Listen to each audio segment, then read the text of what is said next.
Now, while we are talking about taxpayer dollars, let me tell you, and Donald Trump agreed with me at some point in time about this particular one. I have another UC. Elon Musk gets $8 million a day from taxpayers. Without objection. Thank you so much. Listen, if we want to start talking about who's donating to who and who's getting money, last time I checked, Elon Musk did close to $300 million to get him into office, and it seems like there was a direct payment right back to him. I get that it's not a not-for-profit, but at the same time, it is federal dollars. And you know what?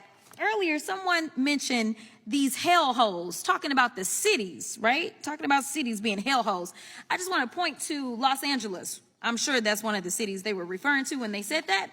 Los Angeles contributes almost $20 billion in taxes. You know what? That's more than all states in this country except for 4. So guess what? If we are going to push any ideologies, it seems like LA should have an outsized interest in the ideology, because it seems like they actually contribute more money than all these other states, especially these red states, to be clear. In fact, I have another UC.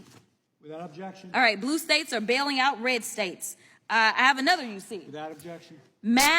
Massachusetts sends more funding to the feds than any other state. It seems like blue states are constantly putting red states on life support, yet we got these little red states that ain't contributing nothing, but they are definitely taking up a lot of money.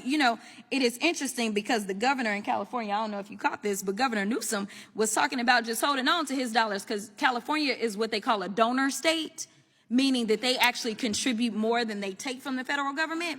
And then you can go down south to states like Louisiana, who are broke, and so they need California to pay in. So it is so interesting that we are so concerned about whether or not we are pushing certain ideologies. But let me talk about some of these. I've got a few questions. We're going to play a game called Radical or Restorative. Radical or Restorative, a nonprofit that provides shelter and legal aid to human trafficking survivors. Restorative. A DOJ-funded program that mentors at-risk youth to prevent gang violence. Restorative. A grant-funded organization that helps women fleeing domestic abuse with housing and trauma support. Restorative. A USAID program that works to shut down scam compounds trafficking people in Southeast Asia. Restorative.